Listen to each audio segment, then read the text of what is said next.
Hello all! ఈరోజు ఈ వీడియోలో మనం restaurant style white sauce pasta ఇంట్లో ఎట్లా ప్రిపేర్ చేసుకుందామని చూద్దాము. ముందుగా స్టవ్ మీద పాన్ పెట్టేసుకొని 2 లీటర్స్ ఆఫ్ వాటర్ బాయిల్ చేసుకోవాలి. అందులో కొంచెం ఆయిల్ మిక్స్ చేసుకోవాలి. పాస్తా స్టిక్ అవ్వకుండా ఉండడానికి.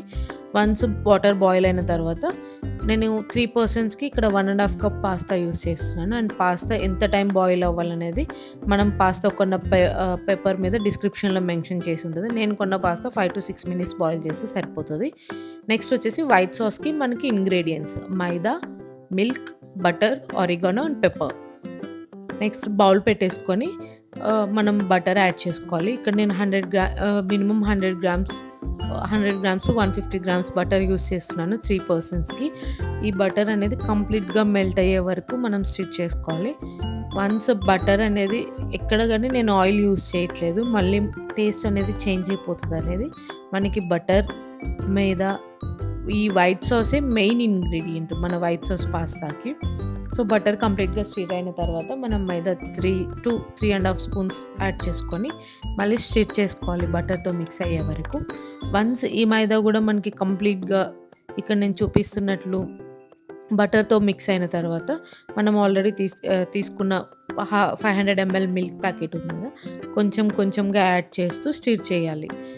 ఇది ఎందుకు కొంచెం కొంచెం అంటే మీరు కంప్లీట్ మిల్క్ ఏసేసినా లమ్స్ ఉండిపోతాయి. సో, మనకి ఈ టెక్స్చర్‌లో ఎక్కడ లమ్స్ ఉండకూడదు. సో, కొంచెం కొంచెంగా యాడ్ చేస్తూ ఇక్కడ నేను చూపిస్తున్నట్టు మంచిగా స్టిర్ చేసుకోవాలి.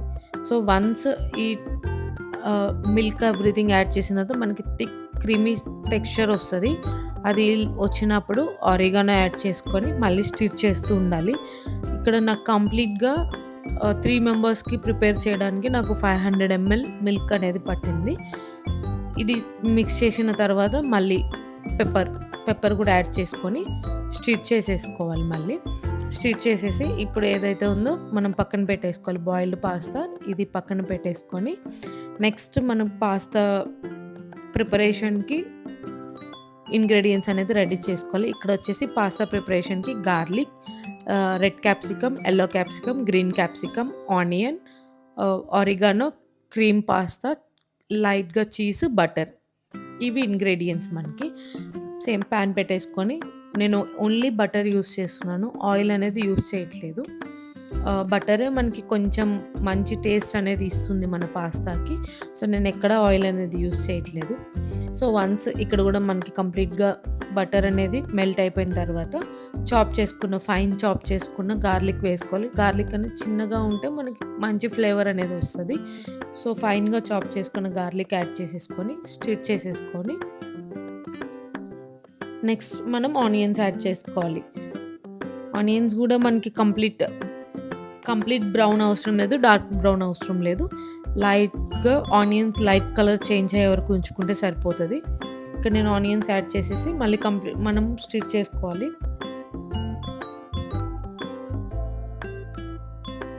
సో, మనకి వన్స్ ఆనియన్స్ గనుక బాయిల్ అయినాయంటే నెక్స్ట్ వచ్చేసి మనం క్యాప్సికమ్ యాడ్ చేసుకుంటాము. మనం తీసుకున్న 3 capsicums red, green and yellow capsicum కంప్లీట్‌గా యాడ్ చేసేసుకొని ఇవి గూడా కొంచెం లైట్‌గా బటర్ అంతా కలిసి అన్నిటికి టెక్స్చర్ వచ్చి మనకి పచ్చి వాసన పోయే వరకు చేసుకుంటే సరిపోతది. మనకి కంప్లీట్‌గా ఎక్కువ టైం బాయిల్ అవసరం లేదు ఇవి.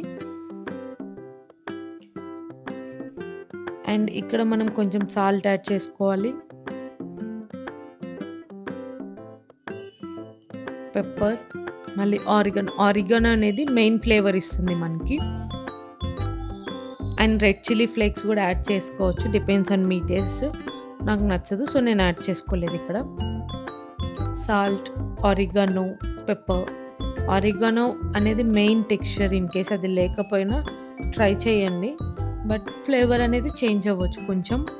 సో, ఇప్పుడు మనం ఏదైతే ఆల్రెడీ ప్రిపేర్ చేసి పెట్టుకున్న వైట్ సాస్ ఉందో అది ఇందులో మిక్స్ చేసుకోవాలి. మనకేమవుతదంటే అది బాగా థిక్‌గా అయిపోయి ఉంటది. సో, కంప్లీట్ వైట్ సాస్ అనేది ఇందులో యాడ్ చేసేసుకొని మొత్తం మిక్స్ చేసేసి వాటర్ యాడ్ చేయాలి. ఎందుకంటే చాలా థిక్ అయిపోతది మనం పక్కన పెట్టినప్పుడు. సో, ఇక్కడ నేను చూపిస్తున్నట్టు వాటర్ యాడ్ చేసేసి అది థిక్ కన్సిస్టెన్సీ లైక్ మరీ థిక్‌గా ఉండకూడదు. అలానే మళ్ళీ వాటర్‌గా ఉండకూడదు. జస్ట్ మంచి గ్రేవీ కన్సిస్టెన్సీ ఉండేటట్టు ప్రిపేర్ చేసుకోవాలి.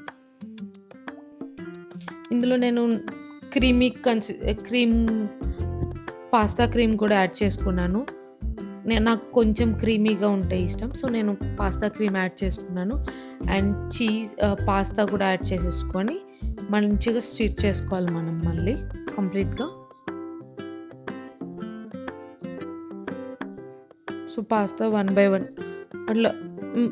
ఒకేసారి కాకుండా కొంచెం కొంచెం యాడ్ చేసుకొని స్టిర్ చేసేసుకోవాలి. ఇక్కడ నేను చూపిస్తున్నట్టు మీకు కన్సిస్టెన్సీ వచ్చిందంటే పర్ఫెక్ట్‌గా వస్తుంది. అండ్ ఫైనల్‌గా నేను క్యూబిక్ టైప్ చీజ్ తీసుకున్నాను. దీంట్లోకి మనకి మొజరెల్లా చీజ్ అయితే చాలా బావుంటుంది. సో, మనకి ఫైనల్‌గా పాస్తా అయితే ఈ కన్సిస్టెన్సీతో వస్తది. టేస్ట్ అయితే చాలా బావుంటదండి. ట్రై చేయండి మీరు కూడా. సో, ఫైనల్‌గా ఇదండి. మనకి వైట్ సాస్ పాస్తా అనేది యాజ్ ఇట్ ఈజ్ రెస్టారెంట్ ఫ్లేవర్‌గా ఉంటది.